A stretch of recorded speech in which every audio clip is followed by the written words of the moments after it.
Built some cabinets today. There's some, and there's some other ones. Got about 5/8 of the cabinets built. If you're a carpenter, you know what 5/8 is. I have mixed feelings and emotions about today. On one hand, building these cabinets went really smoothly for me. I didn't have any problems. I knew exactly what I was doing. I was fast and efficient. And it just, I don't know, it made me think about the last 2 years, you know? The last time I built a cabinet was January 2024. A lot of things have happened since then. Certainly done a lot better financially since I stopped building cabinets. So it's hard to be mad at that. But I guess what I'd say is, I was wondering if building these cabinets was going to take me back and make me want to start building cabinets again and make me love building cabinets, and it didn't. I'm happy to not have to build cabinets anymore. These are very nice cabinets. I'm very glad that we have them. I don't want anybody else to build them, but I don't miss it. I brought a lawn chair into the house, so that's what I'm sitting in. People ask me questions all the time, but one of the questions that I almost never get asked is why I stopped building cabinets. And I don't know if it's because people are scared of the answer, or if everybody thinks they know the answer, or I don't know why. But I can tell you why I stopped building cabinets. At some point, it became not fun anymore. It was fun for a very long time. And when I think about the times that were the most fun, it was whenever it was 4, maybe 5 of us. None of the projects were too big. Everything was pretty fast-paced. The shop was pretty small. And I was physically building things and sanding things and fixing things and doing some of the work. I said the last cabinet that I built was in January 2024.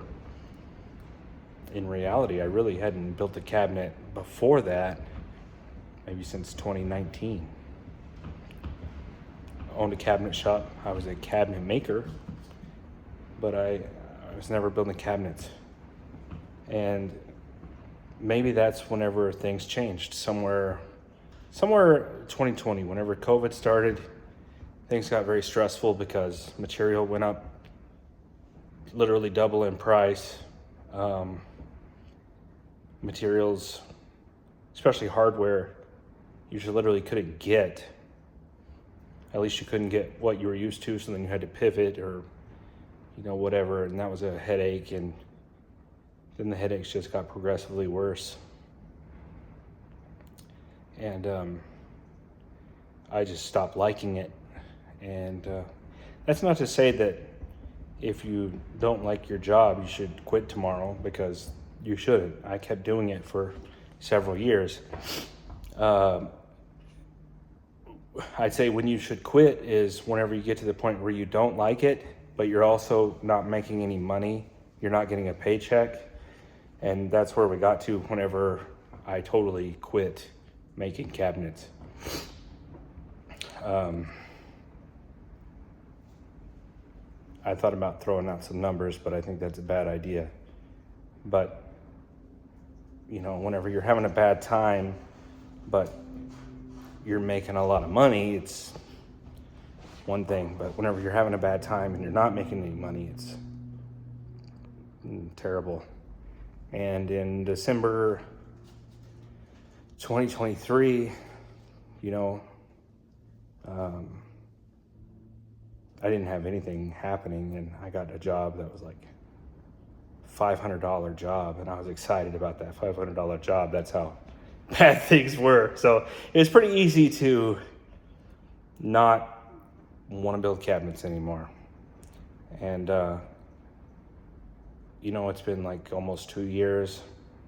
And still, oh, Joe, yeah, you're the cabinet guy. No, you're the cabinet maker. No. Nearly a week goes by where somebody doesn't call and ask for cabinets or say, are you still building cabinets, or something like that. One day I'm sure that'll stop, but it hasn't yet. I am a cabinet maker this week though. 2 days of cabinet making won't kill me, hopefully. I am excited to see them once they're done. I've said this 1,000 times. Amanda started making fun of me for saying it, but you know, once the cabinets go in, then it's really going to start looking like a house.